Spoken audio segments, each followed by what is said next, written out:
In this episode of the IT Experts podcast, we help you change your behaviour to get more sales.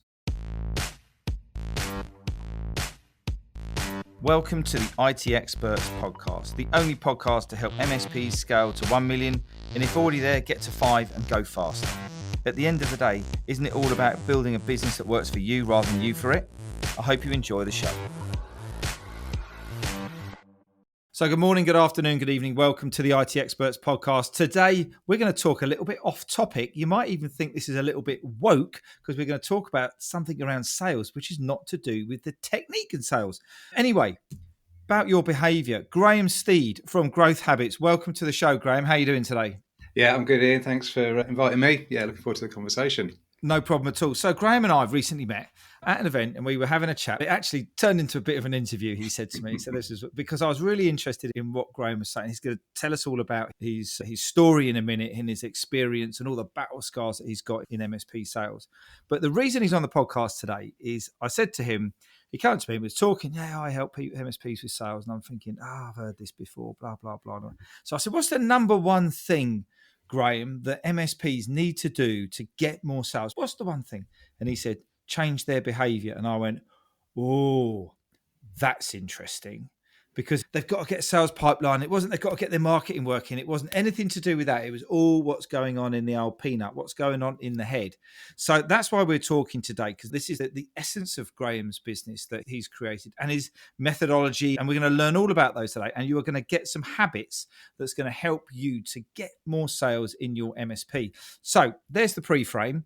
Now, the detail behind the experts. So Graham, explain to us or share with us, who are you, what do you do, and who do you help? Yeah, of course. I've been in IT technology ever since I started working, ultimately. I ran an MSP for 20 years that we sold back in 2016. Now, obviously, when we started that business back in 96, it wasn't an MSP. We didn't really have an MSP back then. But that's what we evolved into. I can relate very much to, I was a techie by trade, working back with HP at the time. So I can relate very much to the sort of the challenges and pains of a techie finding himself running a business and trying to grow that business and all the challenges that come with that. So lots and lots of scars and lessons learned through that process. But roll forward after 20 years, eventually we sold that business to CMI and grew that business. And at that business then, I was very focused on sales and marketing. That was my role at CMI. So whereas before I was wearing all the different hats that an MSP owner typically wears, it was very much on sales and marketing. So we really honed in on the sort of the lessons and the scars and really got that team singing and tuned. And then also we exited that business a couple of years or so back. I stayed with that MSP for until November or so last year. And earlier this year, I was like, okay, what do I want to do? I know I just have this intrinsic sort of want to help people. And I really love the coaching side of it. There's a whole analogy around a sort of kids football team, but I'll maybe save that for another time. We may have talked about it when you were interviewing me, maybe. So that's what I do. So ultimately, I'm here trying to help MSPs grow. But you mentioned it there in your introduction. It's not, I don't want people to think of me as a typical like sales trainer.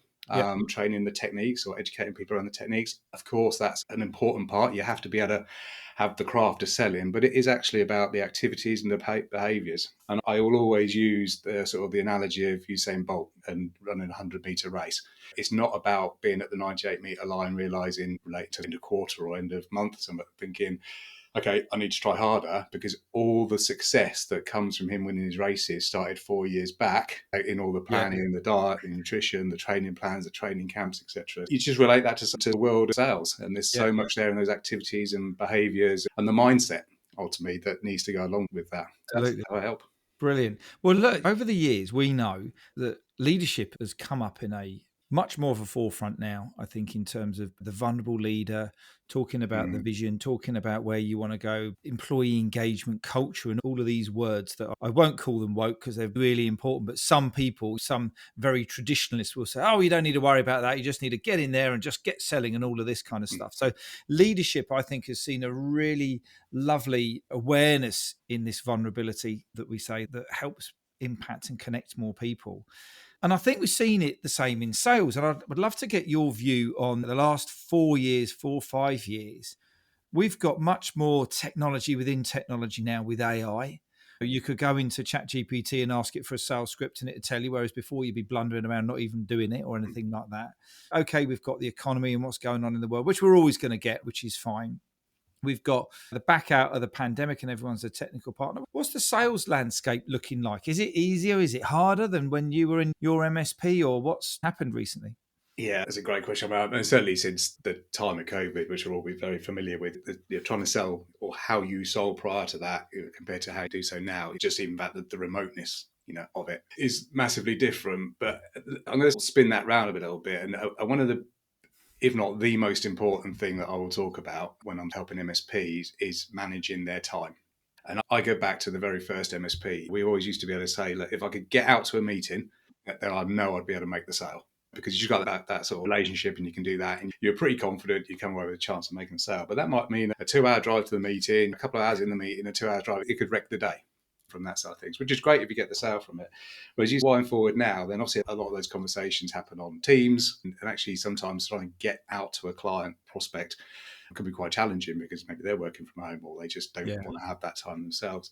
So it is really around the time. So yes, you've got all the tools and everything there, but it's just so much more, what's the word I'm looking for? Probably intense. You have to make sure that you're using your time properly. And I will always get people that I'm working with, whether it's an individual in my team back in the MSPs or an MSP themselves, is to take their annual number, whether it's their number or the business's number that needs to be achieved for the sale for that year, and then chunk it down into the quarter, into the month, into the day, and ultimately down to the hour.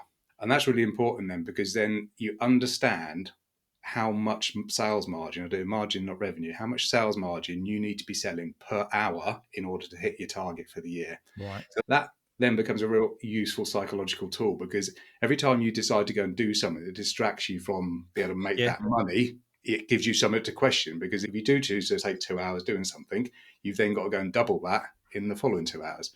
So again, it's just, that's the time. So yes, AI and some of these tools around can help massively there from the prospecting, but that's really around saving yourself time. I'm still a little bit skeptical about how that's going to damage the human interaction. Yeah. And that's clearly really important in our game. I was going to say, because it's not B2B sales. It is still ultimately H2H sales, isn't it? It's human to human. It's that connection, that rapport. There's no point spending that time or creating that time and going out to that sale and then not building rapport, overcoming objections and all of that kind of stuff, which is obviously getting into the bit of the techniques. But we started off this show, and that just goes straight into the Usain Bolt analogy, doesn't it? That time is created before you even get to the starting time. So if you're distracted with other things, guess what? Your sales performance is going to be poor. Yep. You need to fix that, which is great, because that's what we talk about at the MSP Growth Hub, Graham. So thank you for walking straight into that. Once again, let's talk about habits. And you've just alluded to it there. It's that we just take the number, we break it all the way down to the hour and what you're going to do. Why do people not do this? Because it makes perfect sense. And we're sitting here going, oh, yes, very good, Graham, very good, Graham. Get off the podcast, and then they'll put the phone down or whatever they're listening to, and then they'll go, let's just get busy something else. Why is it so hard to form these habits? I think it's like anything, any habit you're trying to form, whether it's be fitter, spend more time with your kids, whatever it may be, any habit you're trying to form, there's a reason why you've not done that in the past, whether it's distractions, whether you don't really want to do it, etc. There's a few things there. And I guess relating to a lot of MSPs are tech-led. Sales isn't their sort of native, comfortable place of operations. It's like we always start the day and number one on the list is I do something sales related. You'll find a reason to go to number two. And before you know it, at the end of the day, there and you didn't get to number one. There's just that sort of comfort factor to it.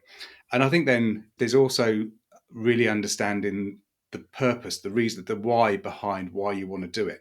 So, if you can find a way of linking that to the real why, maybe in a sort of an MSP owner's perspective, it might be like, if I don't grow this business, then I'm not going to achieve the retirement I want, or I'm not going to be able to help the kids out and get in their first house, whatever it might be. If you can really tie it to that, and then every time you make that decision not to spend that hour on something, then there's that sort of connection to how it's going to impact the real emotional why you're doing something. So I think it's really important to try and tie that in, because if you can't get that connection, you're not going to have that sort of be able to hold yourself to account around what you're doing. And we talked about that recently at one of our client intensives, was all around changing gears to actually go, just what's this all about? What is the purpose? What is the vision? And you'll hear Claire talking about it, our finance coach, on some of the podcasts. But if you haven't done the exercise of looking at what do you need from exit, what do you need to retire? How much money do you need? Because you're scared of doing it because you don't know what the answer is. Go and do it. Yeah. Put your big boy and girl pants on, go and do it, because it's your responsibility to make sure that you're building this business, if you're the owner, that it delivers what you want, because otherwise you're going to get to the end and you're going to go, do you know what, I'll just sell it. You probably won't be able to sell it because it won't be worth anything, because it's like a clapped out old Ford Cortina rather than something that's a really highly operational business. No, totally. And I think, again, just to help some of the listeners or take away something practical from the conversation, is I refer to it as a cookbook of activity. So it's basically nothing more glamorous than a spreadsheet, and you've got down in the columns your weeks. I wouldn't go as far as a day, just make it a week. And down the left, you've got those activities you need to be doing. Now, those activities will be different depending on what it is you're trying to achieve, but that might be trying to make a new connection in an existing client. It might be outreach to 5 prospects, or it might be making a referral, whatever those things may be. If you do that and actually start tracking that, that will be really enlightening to you. You might be sitting there thinking, I'm doing lots of this. And when you actually track it for a week, you realize how little you're doing, or the other way. But when it comes to establishing the habit, it's like anything, just start small. Don't try and suddenly go from 0 to hero in a day. It's just about, okay, this week I'm going to do one of this thing. Yeah. And maybe just do that for the first month, make sure you're doing one, and maybe up to 5, whatever the numbers make sense to do. So that's a big thing. But I think you have to, I'm a great believer I'm quite a sort of an analytical person. I don't know where that's come from, but in tracking the numbers and actually seeing how that changes. And that's really important then, because then you can see what's working and what's not working. There's no point continuing doing the same old stuff if it's not working. If it's outreach or whatever, you've got to usually try one method and try a different method, email or phone or LinkedIn, etc., and see what actually gives you the best results. Measure what matters. Great book. And check it out, because it's really important that you get that data clear. Just before we come on to the 4 steps we're going to run through here, just one thing that you just mentioned there, just about those habits, is it's so common, isn't it, that you'll start off and set up a habit, and then day 2, you'll close a client and you'll go, whoa, we got a new client, whether it come from referral or whatever it is. You go, great, this works. And then you go and get distracted, stop everything that's going on, go and onboard this client. It might be easy. There might be a bit of a pain, whatever it might be, but you're delighted and you're living in that glory that you've got this new client. 3 weeks later, you sit back and go, why have we got no sales? Yeah. Because those habits didn't continue.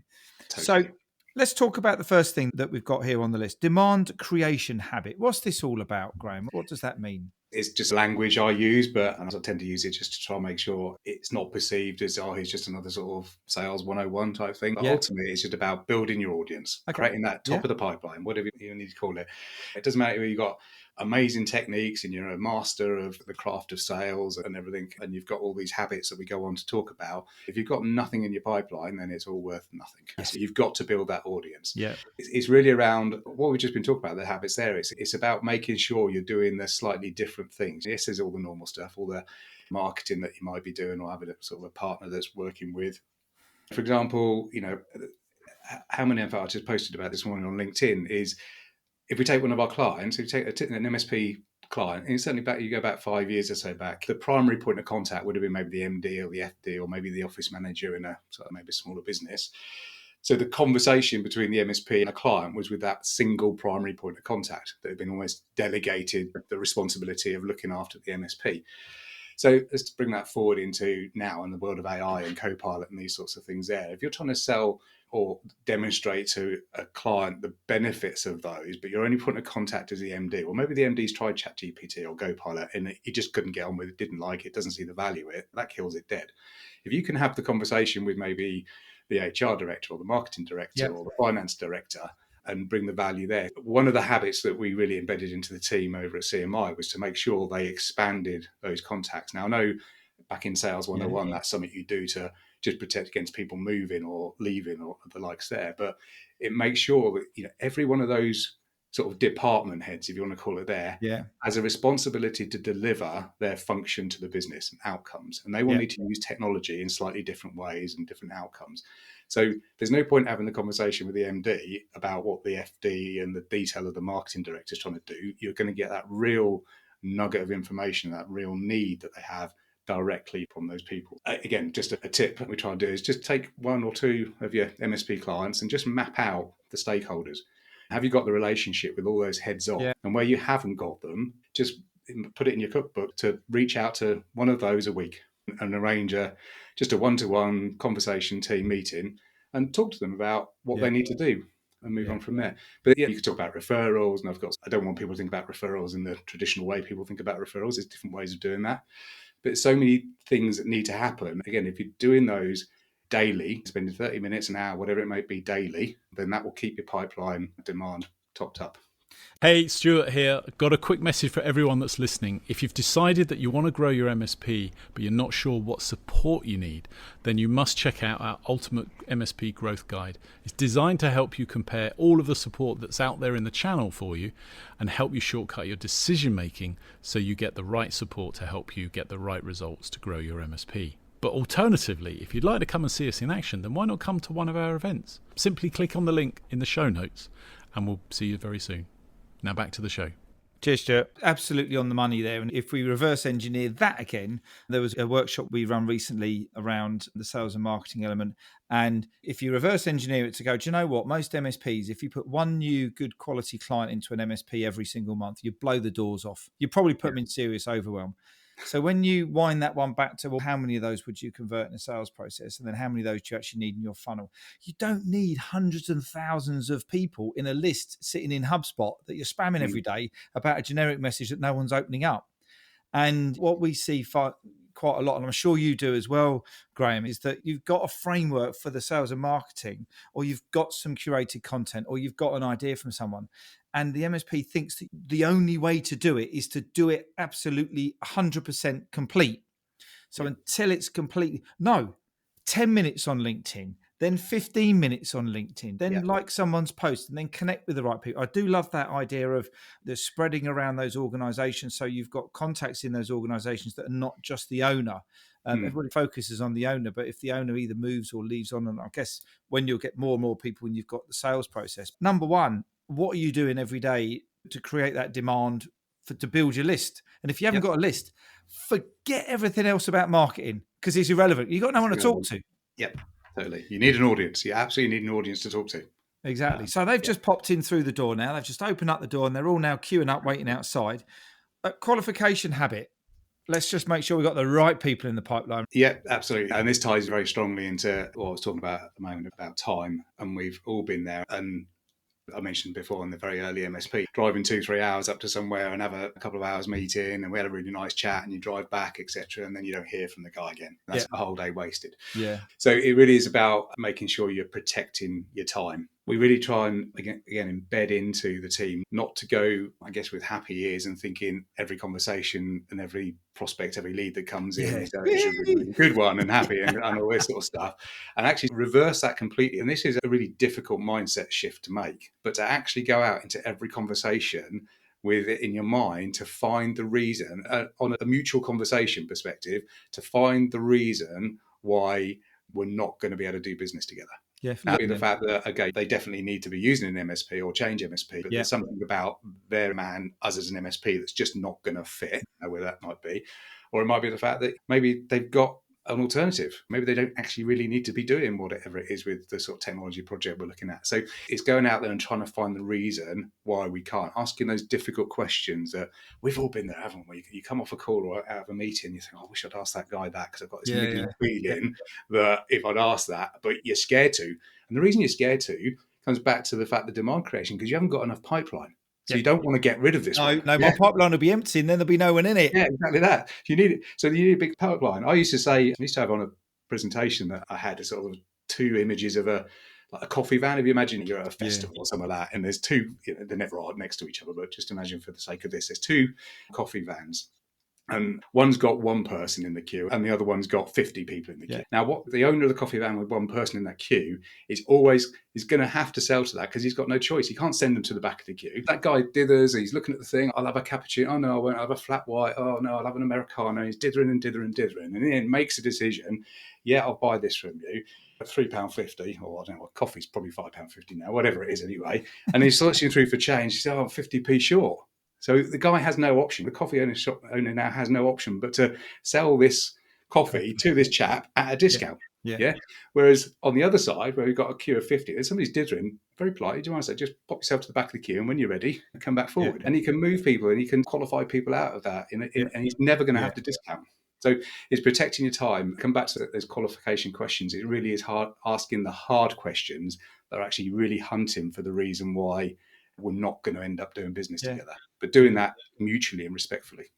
And I think that time thing is so important because you're nurturing, you're spending a lot of time. The touch points right now, I have no idea. It's got to be, in terms of touching your content and touching your brand, I reckon it's anywhere between 20 and 30, if not more than that right now. It used to be 7, but it's even more than that right now. And you've got to put that effort out there to create that content and to lure people in God, it sounds like something a bit odd. To educate them into what you do so that they say that they can see value from it. And if they're not the right person, they haven't got the authority, the money or the need or anything like that, just get them out of your pipeline, because otherwise you're going to waste time with them. It goes back to the first thing you said was, you need to find some time. You're not going to find that time if you're chasing the wrong people. And just a story that's just popped into my head very quickly just about that, chasing the wrong people. I was at a festival last year, an event last year, and there was 2 burger vans next to each other. One of them, this was really interesting. I should have taken a photo of it. One of them was a big queue and one of them there wasn't. And I sat there and I said to my wife, I said, why is that? What? There's something wrong here. There's something, what is it? What is it? And she's sitting there going, you're weird. And one of them had got, it said, the only thing I can put it down to, one of them was prime burgers. And the other one was burgers, chicken wings, fajitas, this, that, and the other. And it gave too much option. Which kind of, when you link that back into, what we said at the beginning about the niche and your target market in the sector, this was just a clear message. So when you're in that place and you're looking to qualify out the nose, what language are you using? Because if you use language that they don't like, they will deter themselves. They'll qualify themselves out of your pipipeline, and that's good. And it was really interesting. Why has one got a big queue and one not? Because it was just, there's too much going on. But it's amazing, isn't it? That's just the psychology of this. It's just that, but the buyer's psychology and the mindset is like, so often you see MSPs giving too much choice. And I think that comes from a place of they don't want to give only one choice or two choices, because if that doesn't fit, I'm not going to get the sales. They want to give them sort of 4 or 5. So we could do this, or we could do this, or we could do this. And you can't. You've just got to be confident and bold. And you say you have a really refined message. It's that FOMO as well, isn't it? What if there's no one in the pipeline? If there's no one in the pipeline, then there's something wrong earlier on in your marketing. That's why that demand creation, filling the building your audience, creating your demand, and the bit around time, they are the 2 most important things to get in high performance out of that. We've created a bit of demand. We've got some people coming in and out the pipeline. What does effective questioning habit mean? What does that kind of like? Is this sales scripts? There's questions, and we've all had, you get into the technique and objection handling and the likes, of course, that comes into this sort of pillar, as I refer to it. But it's, again, the effective questioning, the outcome of this is bigger orders. These 4 pillars, which we'll probably touch on, if you can make small incremental gains in each of these pillars, they all compound up. So this one is about actually just moving that average order value from 2000 to 2040, 2% gain, but that compounds. So yes, there's obviously the questioning, and there's all the usual, the sales 101 of really understand the need and understand the emotional, not the intellectual reasons behind this stuff. But again, the activity and the behaviour that is often left out at this stage is almost post-event, is that sort of post-call debrief, that post-meeting debrief, and actually looking back and thinking, okay, look, we asked some different questions in there and we got some really, really useful information out of that question. And you put that in your bank. Keep a bank of these questions, etc., that you can use. They're lessons. Everything you should be doing, there should be a lesson from Love it. Love and that's not, and I don't mean lesson to be you did something wrong and there's something better to do. You could have absolutely smashed it out of the park, and you want to smash it out of the park in the next meeting. So make a note of it, put it in the bank, share it with your colleagues and your other teams. But equally, you're going to come out of meetings, you're going to think, oh, I asked this question, I didn't really articulate my point very well. I didn't get the information out of it. Or actually, I wish I'd asked that question. I should have done. Or you might be 2 weeks, 3 weeks further down the line and you find out you didn't win that new client or so. And then hopefully you get a bit of feedback and they tell you why. And there'll be some lessons from that. So it's really making sure you take those lessons from everything and build up yourself almost a library of what's really good questioning you can use. The more you can do that, the more you're going to have really solid conversations with your clients and prospects, and the more those questions will uncover real need, which results in bigger orders. Do you know, I love the way you just started that with bigger orders, right? Because one of the things, and this is just listening to this podcast, it's just about thinking bigger and getting really visionary about some of the things that you can do. And I'm absolutely sure that after 250 episodes, they've got some value out of this, right? Because they're thinking a little bit bigger. One of the things that I think is a small, now that you've just said what you've said, I think a small mindset is, don't worry about it. With this client, I'm going to land and expand, right? So I'm just going to get in, go small, sell them a few small bits and pieces. Then I'm going to do the account management, and then we're going to grow with this business. Right now, I could probably almost guess what you're going to say around that, but you're just saying to start, if that land and expand was a bigger land, then the bigger expand, yeah? The habit's going to get bigger and bigger as you go up. Absolutely. And let's link that back into sort of the create demand habits. We are almost doing that white space of your stakeholders, not talking about products and stuff you're selling, but the white space. If you can actually have the conversation with the MD has this need, the FD has that need, and you can bring that all back into it, then that there's questioning around that, and there's just bigger orders. So yeah, absolutely. It is very much the habits of the activities and the behaviors. It's underpinned by this mindset shift, ultimately. You've got to come back to what I said earlier, you've got to understand the reason why we're doing these things and why maybe we're doing them slightly differently. And in some cases, they'd be counterintuitive. You're going to be trying to find a reason why we shouldn't work together. God, who wants to do that? That's really uncomfortable when you first start doing that. So, That's a cracking one. And then the final one we've got here, I was always told the money's in the follow-up. Whoever turns up to the event is great, but the money's in the follow-up. How you then follow up people once they've processed. We're selling professional services, right? We're selling people, we're selling time, we're selling value, we're selling outcomes.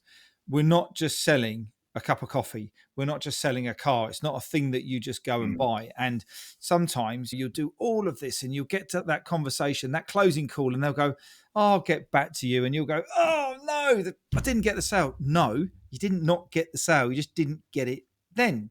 So what's the next step habit? Because this one is going to probably be the one that's going to hoover up more money than anything, isn't it? Exactly that. I call it agreed next steps, but it's being in control of the sales cycle. And I don't mean that to be sounding like you're bullish and you're overbearing or anything like that. It's a mutual thing, but it is making sure that respectfully to each other, agreeing, do we want to carry on to the next step? Yes. Okay. What is the next step? What do we want to get out of that? What from each other? What am I going to do in between now and then? What are they going to do in between now and then? It's agreeing what, not just when the next step's going to happen, but what we're going to do between now and that next step, and what the purpose of the next meeting or call, whatever that may be, at the next step. And again, the outcome of those habits is quicker orders. Rather than a 3-month average time to order, you bring that down to 2.5 months. But again, link that back to time, the whole sales cycle, that means you can do more sales in a year, and that compounds. So again, what we found really impactful, I guess is the words, looking back with the team at CMI, is holding each other to account. So we used to do this thing, and this came out of COVID, where we all, most of us, I think, had those like little half-hour check-ins every morning post-COVID. So we carried that on, but we dropped it down to 3, sort of a Monday, Wednesday and a Friday. And each one of those sessions, just 30 minutes, we had themed, and we had them themed around these pillars that we're talking about. But the Wednesday one was really about opportunity challenge, we called it. We themed it that for a while. We changed it about a bit. But that was where we'd come in, and maybe the week before, one of the team we've been talking about, okay, we've got this challenge, and we shared it around with the team. We came up with the ideas, more minds think better ideas, etc. And then the salesperson would go and have that call or do whatever that next step was. So we could then hold them to account the following week. Yeah. And on occasions, they hadn't agreed the next step. They hadn't got the date in the diary and agreed all this sort of stuff. Another good way of forming habits is to make the not doing something more painful than the doing something. So we started, you can imagine, just banter around the likes and the pressure of that, the peer pressure, is you need to get back onto the phone and have that call and make that next step. Yeah. So again, it's just having that accountability partner. That might be somebody, might be a sales colleague, it might be your co-owner, it could be somebody with yourself at Growth Hub or peer groups or something, but having those accountability partners to keep yourself true to what you should be doing. Absolutely. And you do all of that, then you're going to get quicker, bigger orders. Totally. Yeah, all of that. And I'm going to refer to some stuff here, just as an example. So if in each of those pillars, we're going to create more opportunities, and we're going to improve our win rate because we're working, protecting our time, working on the stuff. We're going to get bigger orders, and we're going to get orders quicker. Let's just say you're starting with 2% gain is moving from 50 opportunities to 51. One extra opportunity. We're not talking like doubling it. A win rate of 35% to 35.7%. You're getting the idea. These are small incremental gains. But by just improving each one of those 4 areas by 2%, that's it gets close to 10% gain on your number. If you can move those to 5% or even 10%, they're material gains. That's how it all compounds. That's crazy. Yeah. Graham, thoroughly enjoyed that show. We could have talked for many hours, and really, I'm sure we shall talk again further on the podcast. Just before we shoot off, what's some of the top tips for the listeners to take away from the show? Yeah, I think you've got to start, come back to what I said earlier, just start somewhere. And I think you have to start at the top of the pipeline. That's what all sales is about. You've got to create that demand. Find your time, protect your time. Think about that cookbook concept I talked about. Just find whether it's 15 minutes a day, 30 minutes a day, just start somewhere, carve that out and take some activities, whichever are right for your business, your MSP, and make sure you're doing that on a daily basis. And above that, if for whatever reason the fire hits and all hell breaks loose, say, for example, on Tuesday, you can't make that half hour, that's fine. These things happen. But make sure you roll it over and do an hour the following day. Don't use it as an excuse. No, get accountable, get that habit. And then when you've done that, you can then come back and listen to the rest of the podcast and then get more sales, bigger sales quicker. I think that's the takeaway from today. Absolutely. Yeah. Once again, thanks very much, Graham, for your time preparing and recording the show. How can people get in contact with you if they want to continue the conversation? No, look, Ian, thanks again for the invite. I really enjoyed the conversation. I know it seems mad that we only met a few months back, probably. And thanks for the interview. We've got the same haircut. It just connects everybody together. Yes, Ali. So, best way to get hold of me, LinkedIn. Find me on LinkedIn. LinkedIn is Graham Stead. The business is Growth Habits. And I try and post pretty regularly on there, some little tips, instant tips. So follow me on LinkedIn, and there is the option to sort of book a 45-minute advisory call. If you've got a particular challenge or want a sounding board around something we've been talking about, just book it. I'm more than happy to share some ideas with you. Amazing. And we'll drop all those links in the show notes. People can find it nice and easily. Look, good luck with Growth Habits this year. I'm sure it's going to be go from strength to strength from what I've seen so far. Again, thanks again. And I look forward to catch up with you all on the next show. See you later. Brilliant. Take care now. Wait. Just before you go. And if you're curious about how this episode links with the ability to scale your MSP to 1 million, or if you're already there, accelerate to 5, then we want to invite you to come and take the MSP Mastery Quiz.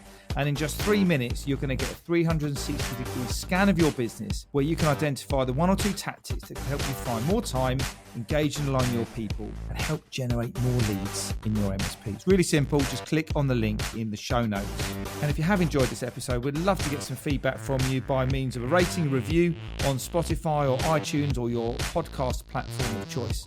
We really appreciate every single one of them. Now you can go and enjoy the rest of your day, and we look forward to catching up and connecting with you soon. All the best now.